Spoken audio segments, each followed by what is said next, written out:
Muchas gracias. Gracias. Gracias.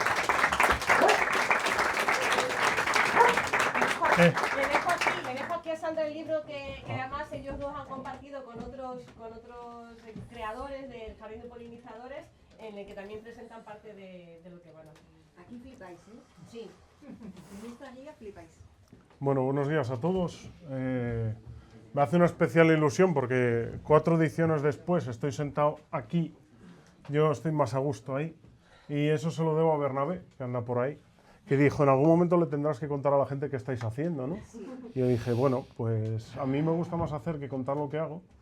Pero bueno, yo creo que llegó el día de compartir, aunque sea con mi mujer, con mis padres, que se enteren a qué coño me dedico. Es una cosa que creo que es importante y es bonito, ¿no? Bueno, todo arranca aquí, en este bosque que podéis pasear, que por primera vez nos acompaña el tiempo, que es Pena da Nogueira. Pena da Nogueira está ubicada en el municipio con menor densidad de población de Galicia, pero es un lugar lleno de biodiversidad, ¿no? Lleno de naturaleza, lleno de bosques todavía bastante bien conservados. Y bueno, para nosotros es una factoría. Es un lugar donde intentamos conservar lo que hay, lo que nos dejaron nuestros mayores, e intentamos investigar cuál es toda esa diversidad, ¿no? Tanto de animales como de plantas, porque es lo que nos gusta, ¿no? Nosotros aquí en Pena da Nogueira tenemos especies emblema, ¿no? Especies paraguas. Teníamos, como mencionó Javier Castroviejo, tenemos la chiglosa lusitánica, pero hay picamaderos negro, hay oso, ¿vale? Pero hay muchas más cosas, ¿no? Y muchas veces los grandes proyectos y las grandes páginas en prensa se las llevan estas especies, ¿no? Porque son grandes, llamativas, todo el mundo las reconoce fácilmente, ¿no? Pero ¿y qué pasa con lo más pequeño, ¿no?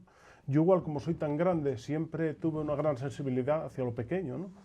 Y hace muchos años, hace 6 años, ayudado por Bernabé, por Félix, por Vanessa, que siempre está ahí apoyando, se nos ocurrió una marcianada, que fue, vamos a crear un jardín de polinizadores silvestres para que venga gente de toda Europa a ver esto. Lógicamente, como ayer dije, porque estaba Fe aquí, cuando tú le cuentas esto a la administración te miran así como diciendo, este tío está pirado, ¿no? Pero yo les conté que a este jardín iban a venir cientos de personas, investigadores, científicos, gente de media Europa, fotógrafos, amantes de la naturaleza. Y yo lo decía con ese sueño, pero sin saber si eso iba a ser verdad, ¿no?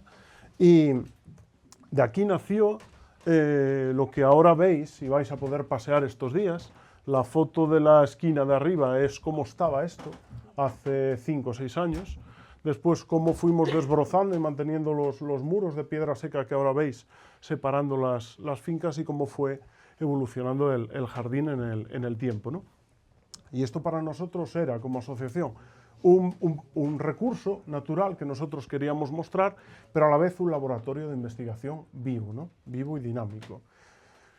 Y hay una persona que para mí es clave en toda mi vida, ¿no? Que es Fernando Fuello, al que va dedicado este jardín, que me enseñó muchísimo en esta vida y nunca le estaré suficientemente agradecido. Y el jardín lleva su nombre, y lleva su nombre por muchas cosas, ¿no? Uno, porque tenía una sensibilidad especial para abordar las cosas. 2, porque plasmó su pincel en este jardín, lo paseó, lo recorrió, lo pintó, lo quiso, lo cuidó y lo amó. Y creo que, bueno, para mí que los cartelitos de las plantas estén acompañados de dibujos que Fernando hizo para nosotros, para nuestra asociación, que somos una entidad muy pequeñita, pero estamos queriendo hacer cosas modestamente, pero cosas grandes, ¿no? Cosas que emocionen. No lo hubiéramos hecho nunca sin Fernando Fuello, ¿no? Y nosotros nos dedicamos básicamente a conservar, porque nos gusta conservar todo lo que llevamos intentando fomentar estos 3 días, ¿no? Que es un poco esa recuperación de los usos tradicionales del suelo, de la ganadería de montaña, del manejo responsable, del manejo a pequeña escala, que siempre se hizo en estos territorios de montañas, ¿no?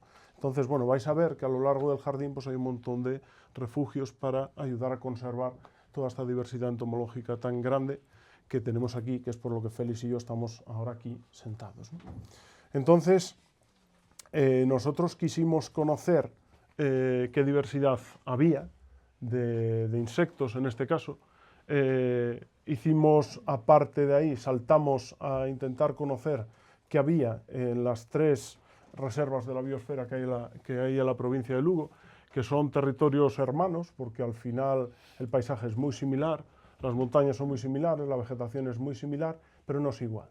Y esa diversidad es la que nos llevó a la Sierra del Caurel, a la Ribeira Sacra, donde encontramos un montón de especies diferentes y nos embarcamos en un proyecto precioso que llevamos haciendo 5 años, que fue intentar investigar cuál era la diversidad entomológica que había en nuestros espacios naturales protegidos, ¿no? Intentar poner en valor esos usos tradicionales del suelo, esa ganadería a pequeña escala, y ver por qué eso era una reserva a la biosfera, ¿no? Si vosotros cogéis un listado de las especies que se defienden, ¿no? O en el catálogo de las especies de interés que una reserva a la biosfera, los insectos casi nunca están representados en el listado de especies de interés de un espacio natural, ¿no?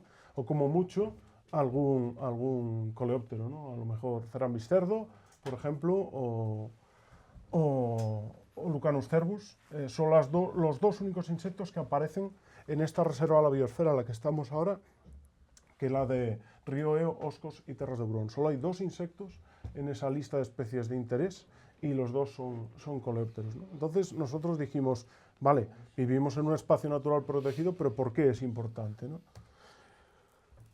Con la Diputación de Lugo hicimos 2 trabajos muy bonitos, que hoy os venimos a presentar parte de los resultados, que fue Terras do Miño. Terras do Miño es una zona que ocupa la zona central de Lugo, ocupa 26 municipios y es la reserva de la biosfera más grande de toda Galicia. Es un territorio bañado por el río Miño, donde todavía quedan muchos robledales, bosques de ribera, un montón de mosaicos de ganadería, y todavía hay reductos, ¿no? En medio de ese océano de millo, de maíz y de eucaliptos, todavía hay zonas muy bien conservadas y hay zonas que merecen ser puestas en valor, ¿no? Y quisimos investigar qué había en los Ancares lucenses, ¿no? Que es nuestra sierra cercana. Yo de alguna manera siento que esto es también parte de los Ancares, o la caída de los Ancares. Antes Javier hablaba, ¿no? De dónde se marcan los límites, ¿no? Y los límites, yo creo, igual porque este pueblo está encima de la frontera entre Asturias y Galicia, como parroquia es Asturias y administrativamente es Galicia, a mí no me gustan las fronteras, porque las fronteras se hicieron para separar a la gente. Y igual que un oso, un coleóptero o una abeja no entienden de rayas que pintamos los humanos, ¿no? Y los territorios son mucho más grandes que las fronteras, o que las comarcas o que los municipios, ¿no? Y Ancares lucenses es distinto a esto, porque no hay 2 lugares iguales, ¿no? Y en Ancares lucenses pues encontramos, como dice el título de la charla, una playa de polinizadores, ¿no? O sea, en cada lugar que investigamos encontramos especies totalmente diferentes, encontramos relaciones íntimas entre plantas e insectos totalmente diferentes, ¿no? Encontramos cosas que yo creo que merecen ser conocidas, conservadas, ¿no? Y en eso estamos, y por eso hoy estamos aquí un poco sentados, ¿no? Y en medio de todo esto hay una cosa muy importante, que son las personas. Estos son ganaderos. Nosotros para este proyecto nos embarcamos para investigar la diversidad entomológica que había en 60 fincas. Bueno, al final fueron más, fueron cerca de 140 fincas, pertenecientes a 60 familias, a 60 ganaderos, pequeñitos. P tiene arándanos, Isaac tiene vacas y castañas, hay un montón de actividades agropecuarias que se hacen en estos territorios de montaña, ¿no? Y yo quería poner en valor ese manejo, ¿no? Está Elba por ahí con los caballos el día que la conocimos, ¿no? Decir, bueno, la gente muchas veces te quiere ayudar, ¿no? A saber qué hay, cuál es la diversidad que hay en mi espacio, ¿no?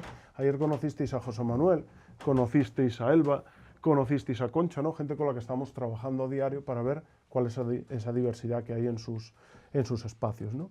Dentro de todo lo que hicimos, que ahora os contará Félix, también colocamos refugios de insectos para favorecer a las abejitas silvestres, que son un poco las más amenazadas. Si os tengo que ser totalmente sincero, yo como apicultor, yo pensé que los apicultores éramos como los bomberos, ¿no? Seres bien vistos por la sociedad, todo el mundo quiere un apicultor, ¿no? El apicultor poliniza el mundo, y cuando es mentira, ¿no? Son nuestras abejas. Hasta que conoces gente como Félix, que nos tiene manía a los apicultores.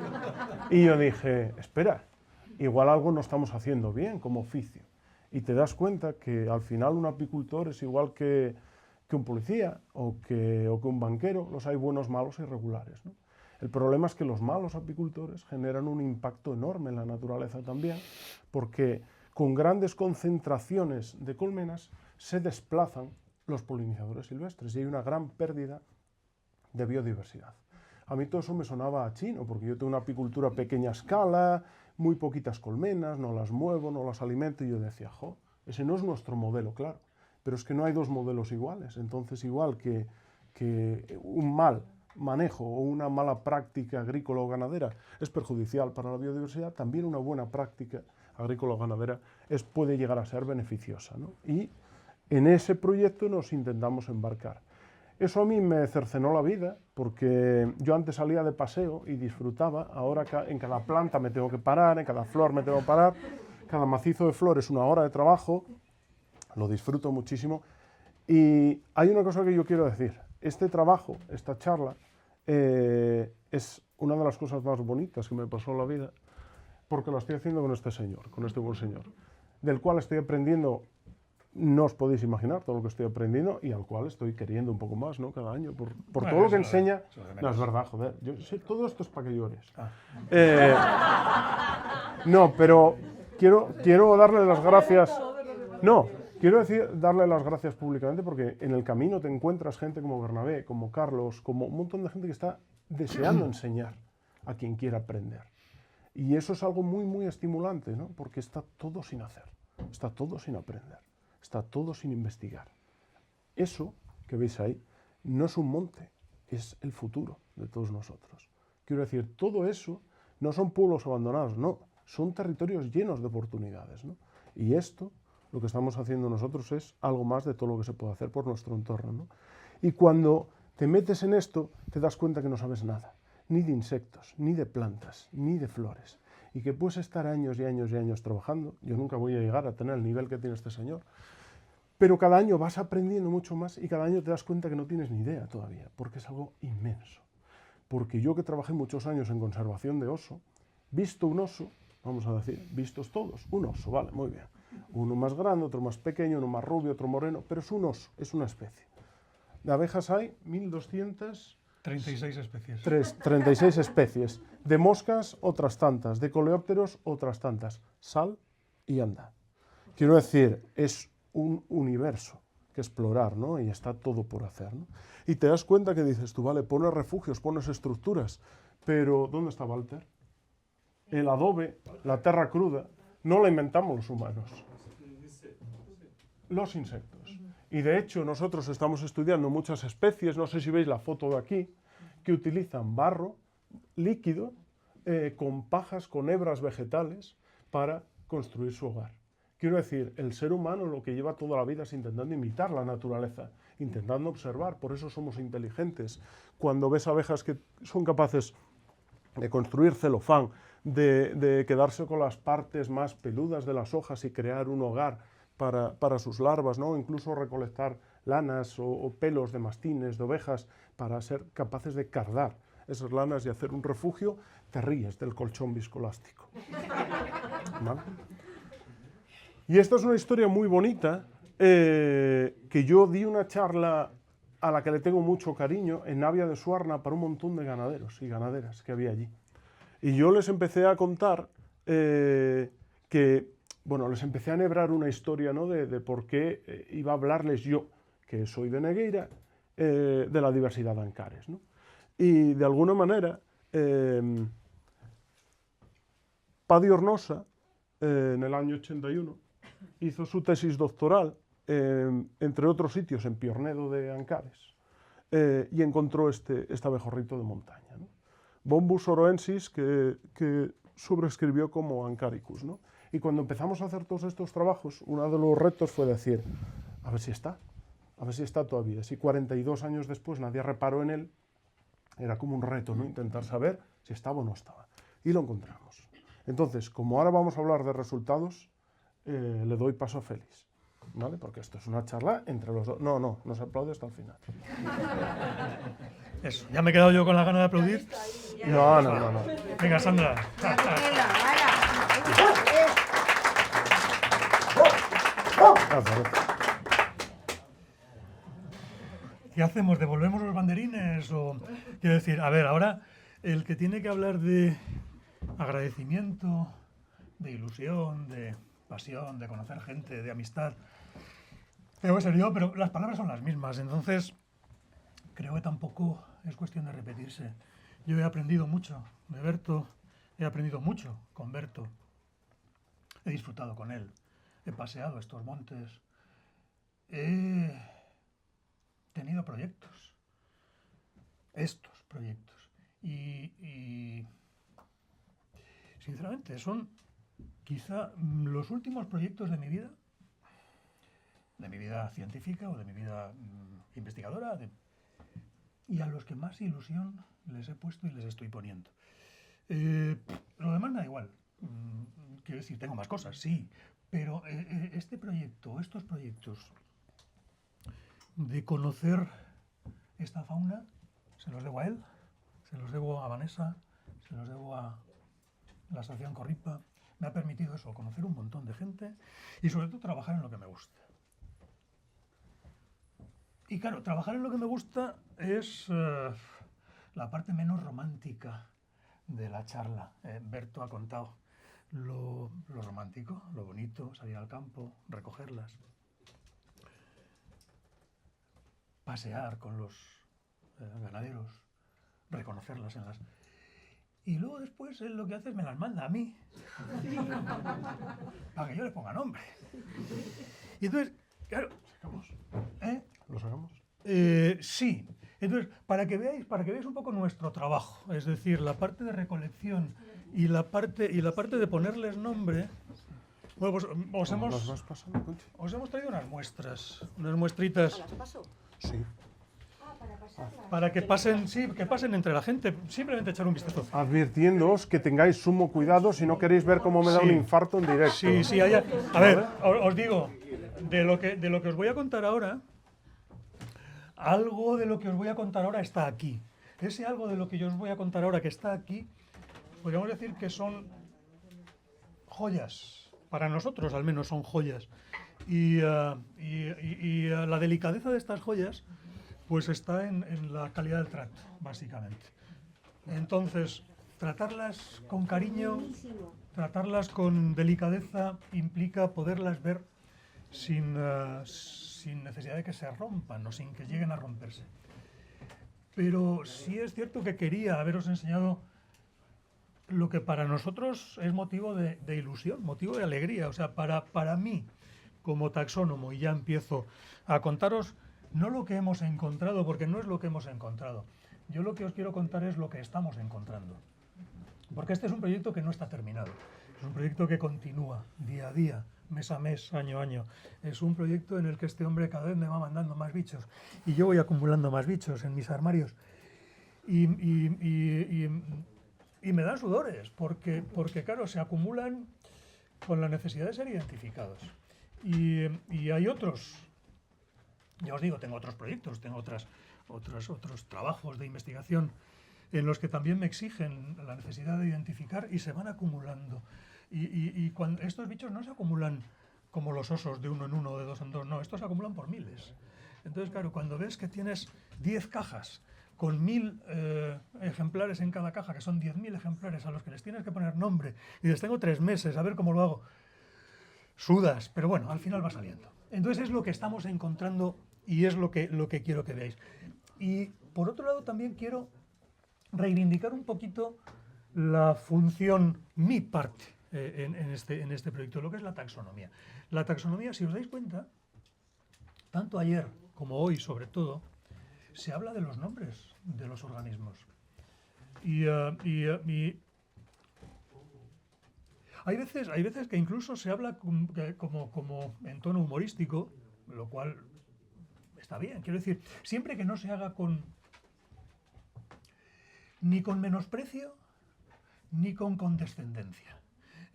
Para mí quizá es peor la condescendencia que el menosprecio. ¿Tú qué haces? No, yo le pongo nombre a los animales.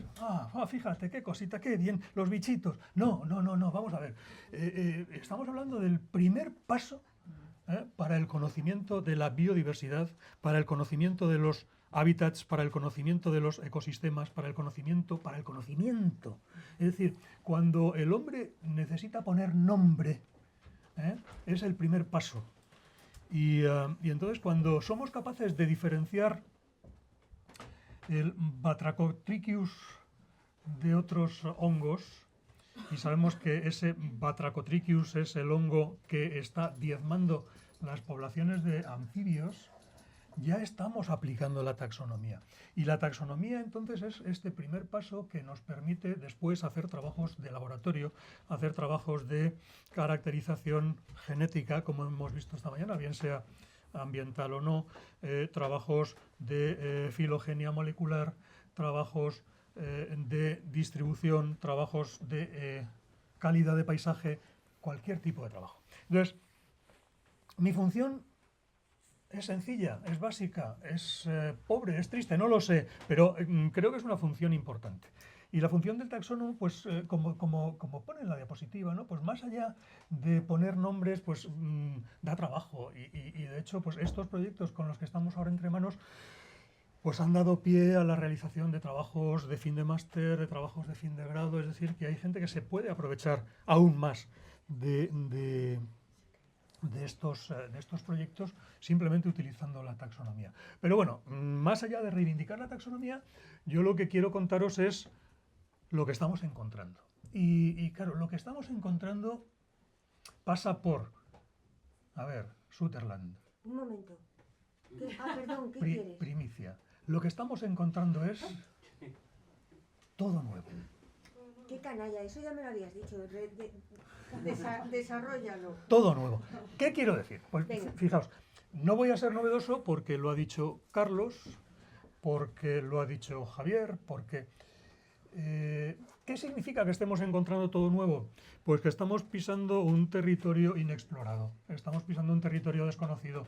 Es decir, cuando yo os digo que estamos trabajando en Los Ancares, que estamos trabajando en Caurel, o que estamos trabajando en el Jardín de Polinizadores, claro, uno da por sentado que es algo que todo el mundo conoce. No, no hay ningún trabajo anterior para el conocimiento de los polinizadores. Y yo me refiero básicamente a polinizadores abejas, más allá de los sírfidos o de los dípteros, coleópteros y lepidópteros, que tenéis por ahí también. Y entonces, claro, la ilusión es, todo lo que estoy viendo es nuevo, pero claro, todo lo que estoy viendo es nuevo para Galicia, todo lo que estoy viendo es nuevo para estas reservas de la biosfera, porque jamás nadie antes, exagerándolo mucho, siempre ha habido alguien, nunca pisas tú por primera vez un terreno, siempre hay alguien que lo ha pisado antes que tú, pero han sido poquitos los que lo han pisado. Entonces, estamos viendo muchas cosas, estamos viendo cosas muy interesantes, estamos ampliando mucho el conocimiento de lo que existe y estamos, por otro lado, completando esa duda que todos tenemos de libros rojos, de listas rojas, de catálogos, porque claro, dice Berton, no hay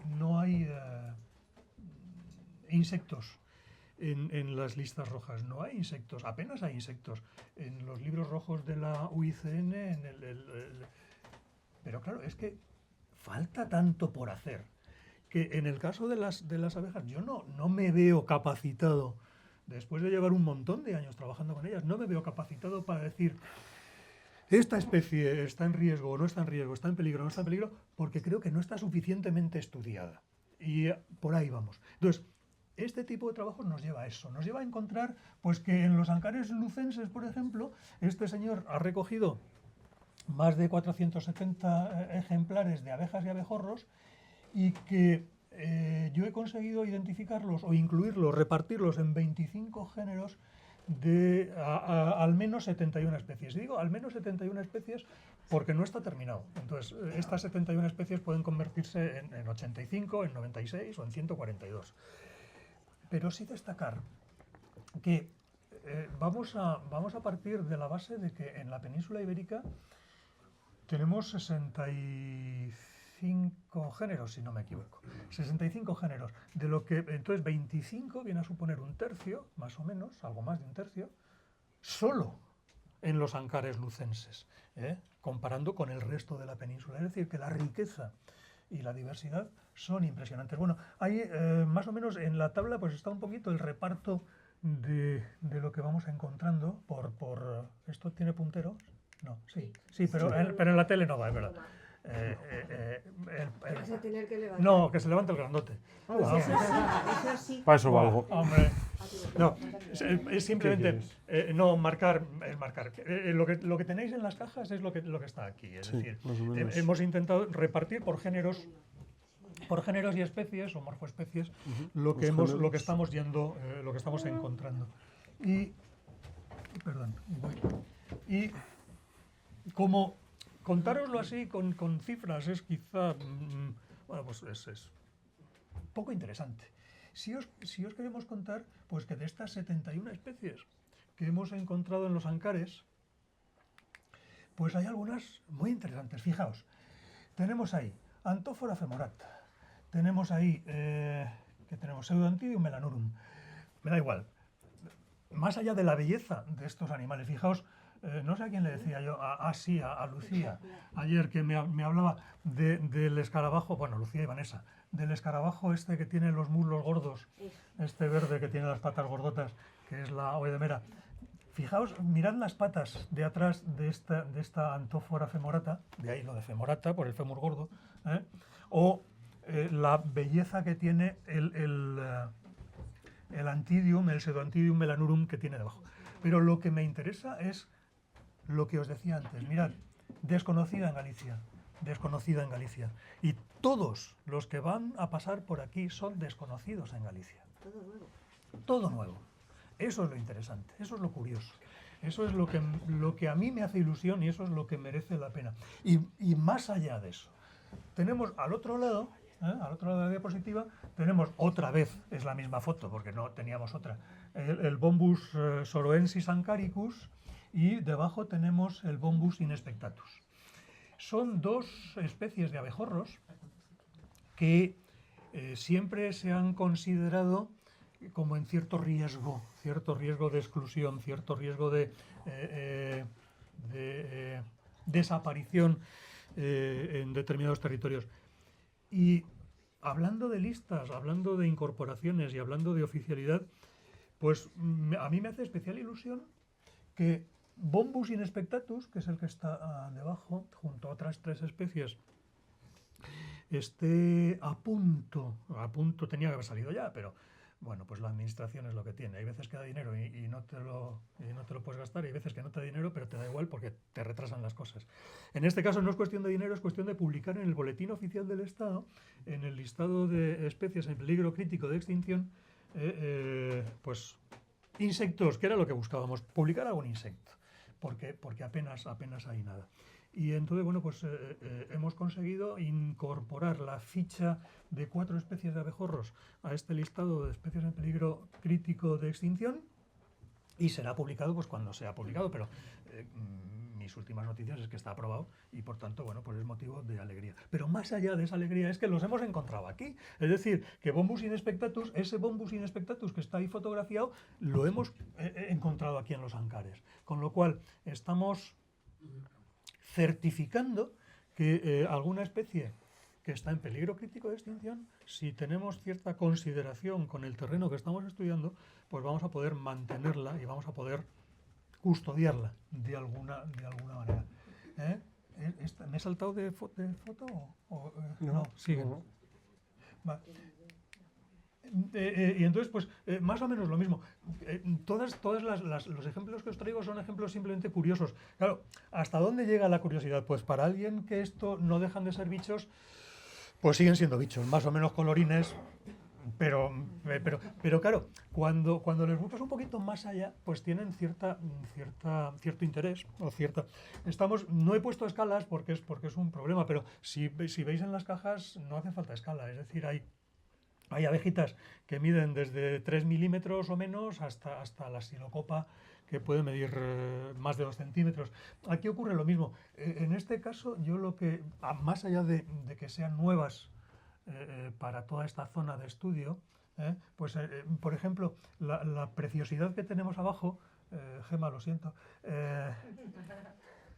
Este Ileus ¿No? cornutus, fijaos, mirad las antenas del macho, que es el que está a la izquierda, esas antenas con una base amarilla que es como una especie de escudo precioso, pero más...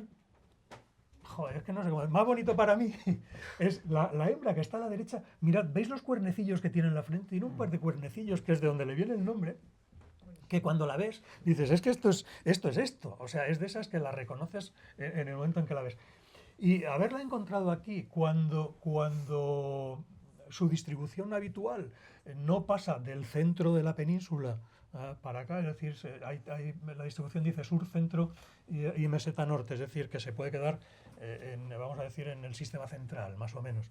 El haberla encontrado en estas zonas en las que estamos estudiando, pues es un motivo de especial ilusión y de ir sabiendo que la biodiversidad es mucho más de lo que podemos pensar. Lo mismo nos ha ocurrido en Terras do Miño. En Terras do Miño tenemos 26 géneros, en caso de Ancares eran 25, es decir, que más o menos lo mismo, 71 morfoespecies, 68 morfoespecies, pero siempre hay diferencias.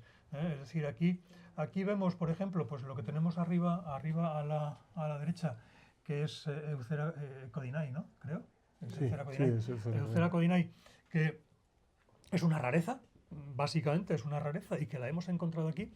Y algo que quizá es más simple, pero que a mí me ha llamado mucho la atención, es el complejo que tenemos ahí de esas cuatro especies que tenemos, que son Melita hemorrhoidalis, Melita leporina, Melita nigricans y Melita tricinta, que... Claro, dicho así, dices, pues son 4 más, pero la familia Melitidae es la familia más pequeña de abejas que hay en la Paleártica o que hay en la península ibérica. Tiene muy poquitas especies, las poblaciones son muy pequeñas y, sin embargo, en Terras do Miño hemos encontrado 55 ejemplares de los 475 recogidos. Es decir, la proporción, la presencia de melítidos en esta zona, en la reserva de Terras do Miño, es espectacular, es muy llamativa, más allá de lo curiosas que puedan ser o de lo interesantes que puedan ser. Y lo mismo digo para Caurel Ribeira, bueno, pues ahí eso, la distribución y en este caso, bueno, pues alguna especie más, unas 109, algún género menos, 23, pero pues también con sus particularidades. Y aquí quiero destacar estas dos. La de arriba, Flavipanurgus castiliensis, es esa pequeña joya que os he dicho que está en la caja, es una muy pequeñita, que me hubiera gustado que le hubierais visto la cara, con una lupa conectada al ordenador, porque son los bichos que tienen una cara, es que no sé cómo decirlo, como que te están vacilando continuamente, tienen una sonrisa de oreja a oreja y parece que se están riendo de ti cuando les miras a la cara. Y es una auténtica preciosidad, más allá de la escasez de su distribución en la península. Y luego, en el otro caso, el caso de Sphecodes cabricolis, es que es la segunda vez que se encuentra esta especie en toda la península ibérica. Es decir, se conocía de Asturias. Quiero decir, no estamos muy lejos. Asturias está aquí, prácticamente, ¿no?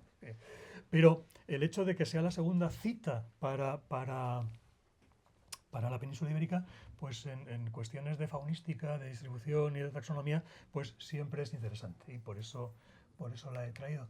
Y lo mismo que ocurre con la de arriba, y ya voy terminando. ¿Cómo voy de tiempo? Lo mismo que ocurre con la de... Es que, joder, me han dicho, el año pasado te pasaste un montón. Y digo, 11. Bien. Bueno. Fijaos, la especie de arriba, Pseudoantidion eximium, cuando la vi, era la primera vez en mi vida que la veía. No la había visto jamás.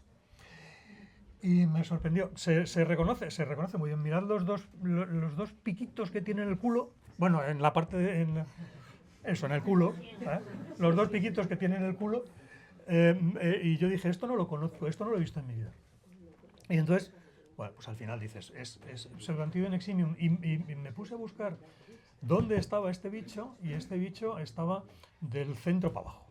Es decir, que estaba, bueno, pues ampliando muchísimo la distribución, una especie que yo desconocía, y que es poco abundante, lógicamente. Y entonces dije, qué ilusión, vamos a hacer algo con esto. Y entonces me puse a investigar un poquito más, y resulta que 3 meses antes de que yo la viera, unos portugueses la habían descrito en el norte de Portugal. Eso dije yo, me cago en... Y entonces, claro, está descrita en el norte de Portugal, está citada, perdón, en el norte de Portugal. No está citada en el norte de España, en Galicia, con lo cual pues, ahí sigo teniendo yo mi cosilla, ¿no? O tenemos, quiero decir, cuando hablo de mí, Berto y yo, quiero decir, somos brazos ejecutores de todo esto los dos. Y entonces, bueno, pues, pero bueno, sí es cierto que se te cae un poquillo así, ¿no? el ánimo. Y luego la última que tengo es Oplytis adunca. Oplytis adunca, si salís al jardín la veréis. Está continuamente volando, tiene sus posaderos para tomar el sol en todas las traviesas de madera que hay. Oplytis adunca es una especie que tiene una distribución amplísima, que es conocidísima, que es una maravilla porque nidifica muy bien en los refugios. El año que viene voy a hablar de refugios. Bueno, sí, el año que viene voy a hablar de por qué no debéis poner refugios en vuestras casas.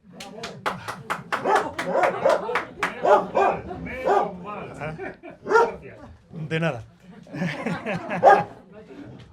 Pero bueno, más allá de eso, es una excelente inquilina de refugios. Y sin embargo, ¿qué pone en la segunda línea? Desconocida en Galicia. Todo nuevo. Me sorprendió muchísimo que no he encontrado ninguna cita de Oplytis adunca en Galicia. Y es algo llamativo, es algo curioso. Claro, dicho todo esto, pues tengo que hacer un poquito de reflexión introspectiva y decir, claro, a lo mejor no te lo sabes todo. Yo intento estar al día, busco, miro trabajos, publicaciones antiguos, pero antiguos de hace 200 años a los que se publican ahora mismo, y voy sacando dónde están citados, dónde... Es decir, que creo que tengo el mapa de las distribuciones bien hecho, más o menos bien hecho. Pero me puedo haber perdido alguna, y a lo mejor pues algún veraneante de principios del siglo XX, de esos que venían por aquí a caballo, pues la citó, no lo sé, pero en principio eso. Y termino con lo más llamativo. Lo más llamativo es Pena da Nogueira. Es decir, Pena da Nogueira es el principio, Pena da Nogueira es el final, Pena da Nogueira es nuestra base, es nuestro amor. Y Pena da Nogueira es una porción pequeñísima de territorio. Es decir, no tiene nada que ver con Caurel, no tiene nada que ver con Terras, no tiene nada que ver con Ancares. Que no tiene, que sí, y sin embargo, aquí tenemos, esto es porque es quizá lo que más avanzado tenemos. Pues hemos encontrado 34 especies de coleópteros, hemos encontrado 36 especies de dípteros, todos polinizadores, coleópteros, dípteros, mariposas nocturnas, macroheterópteros, polillas, llamadlos como queráis, lepidópteros y 153 especies de abejas. En esta porción de terreno que es pequeñísima, hemos encontrado 3 veces más especies que en cualquiera de los espacios dedicados a reserva de la biosfera que hemos estudiado en la provincia de Lugo. Y seguimos trabajando con ellos, seguimos estudiando. Entonces, seguimos viendo cómo todas estas abejillas que tenéis por ahí, que habéis visto, pues yo qué sé, Osmia ligurica, las nómadas, no me digáis que no son bonitas, esas dos de abajo que parecen avispas, y no son avispas, son abejas.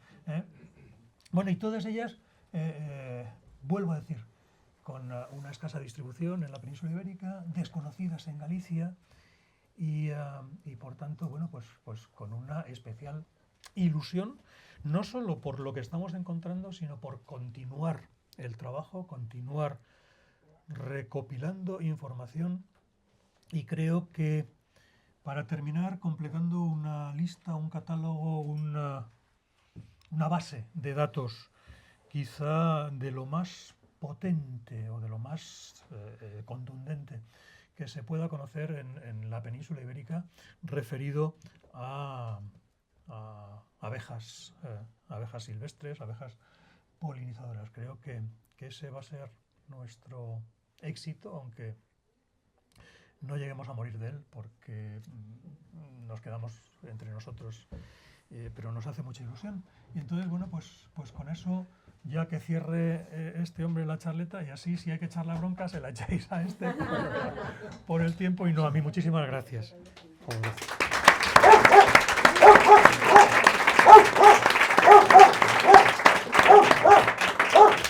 Bueno, a ver, ya. Bueno, como dice Félix, este es el origen y el fin, ¿no?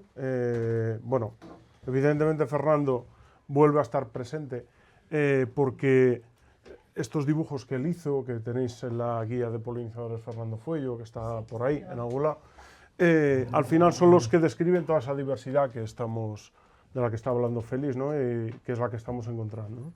Y hace un par de meses que me puse a hacer listados, ¿no? De todo lo que llevamos trabajado a lo largo de estos años, pues entre insectos, mamíferos, anfibios, reptiles, que llevamos identificados, que llevamos inventariados en esta aldea de montaña, a la que sí os costó mucho llegar, está muy lejos, hay muchas curvas, y cuando seguí ampliando los listados que tenemos hechos de plantas, de especies, de líquenes, de hongos y tal, estamos ya cerca de las 1000 especies.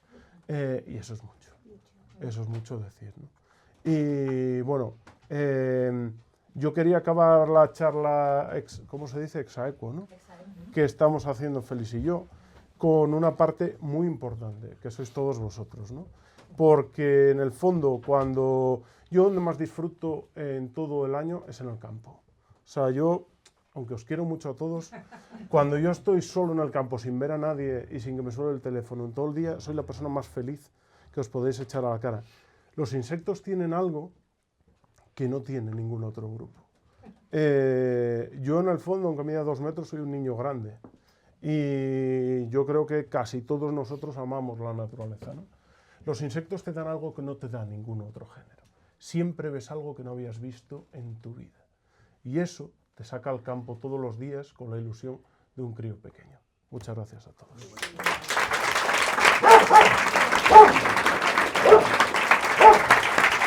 Vamos, San Félix.